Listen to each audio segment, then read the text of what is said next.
ಹನುಮಂತನ ಬಂಟನಿಗೆ ಕೂಗಿ ಕೂಗಿ ಜೈಕಾರ ಹಾಕಿದ್ರು ಮೈಸೂರಿನ ಆಟೋ ಚಾಲಕರು. ಅವ್ರಿಗೆ ಫ್ರೀಯಾಗಿ ಗ್ಯಾಸ್ ಮಾಡ್ತಾರೆ, ಅವ್ರಿಗೆ ದೇವ್ರು ಒಳ್ಳೇದ್ ಮಾಡಿದ್ವಿ, ದೇವ್ರ ಅವ್ರಿಗೆ ಆಶೀರ್ವಾದ ಕೊಡ್ಲಿ, ಅವ್ರಿಗೆ ಒಳ್ಳೆ ಜಗಾಗೆ ನಂಗೆ ಸಹಾಯ ಮಾಡೋರ್ಗೆ ದೇವ್ರು ಕಾಪಾಡಿ. ಸೂರ್ಯ ಇಡೀ ಪ್ರಪಂಚಕ್ಕೆ ಬೆಳಕನ್ನು ಕೊಟ್ರೆ ಆಕ್ಷನ್ ಪ್ರಿನ್ಸ್ ಧ್ರುವ ಸರ್ಜಾ ಅವರು ಆಟೋ ಚಾಲಕರಿಗೆ ಬೆಳಕಾಗಿ ನಿಂತಿದ್ದಾರೆ. ಆಟೋದವ್ರ ಜೊತೆ ನೀವಿದ್ದೀರಾ, ನಾವು ಹಿಂದೆ ನಾವಿರ್ತೀವಿ, ನಾವು ಇಂಪ್ರೂವ್ ಮಾಡ್ತೀವಿ, ಏನ್ ಬೇಕಾದ್ರೆ ಸಹಾಯ ಮಾಡ್ತೀವಿ. ಧ್ರುವಣ್ಣನ್ಗೆ ಜೈ, ಧ್ರುವಣ್ಣನ್ಗೆ ನಾವು ಅವ್ರನ್ನ ಹಾಕಿ ಮೆರೆಸ್ತಾ ಇದ್ವಿ ಆಟೋದಲ್ಲಿ. ಈಗ ಅವ್ರು ನಮ್ಮನ್ನ ಕಷ್ಟಕಾಲದಲ್ಲಿ ಕೈ ಹಿಡ್ತಿದ್ದಾರೆ, ಒಳ್ಳೇದಾಗಿ. ಕರೆಕ್ಟ್ ಆಗಿ ಊಟ ಮಾಡಿ 3 ದಿನ ಆಯ್ತು, ಇವತ್ತು ಒಳ್ಳೆ ಊಟ, ನೆಮ್ಮದಿ ನಿದ್ದೆ ಸರ್. LPG ಸಿಕ್ಕ ಖುಷಿಯಲ್ಲಿ ಆಕ್ಷನ್ ಪ್ರಿನ್ಸ್ ನನ್ನು ಆಡಿ ಹೊಗಳಿದ ಮೈಸೂರಿನ ಆಟೋ ಚಾಲಕರು.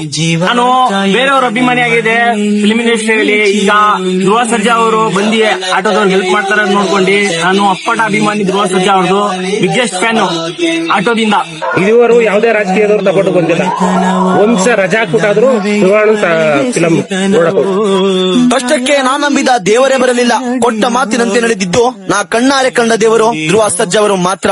ದೇವರುಗಳಿಗೆ ದಾಸ ಕೊಟ್ಟವ್ರೆ, ಏನೋ ಬಡಸ್ತನದಲ್ಲಿರೋರಿಗೆ ಕಾಪಾಡ್ತವ್ರೆ, ಅವ್ರಿಗೆ ದೇವರು ಚೆನ್ನಾಗಿ ತೆರೆಯಬೇಕು. ಕುಲವು ಎಂದು ನಗುತ್ತಿರಲಿ, ನಮ್ಮ ಆಯಸ್ಸಲ್ಲದ ಭಾಗ ನಿಂದಿರಲಿ.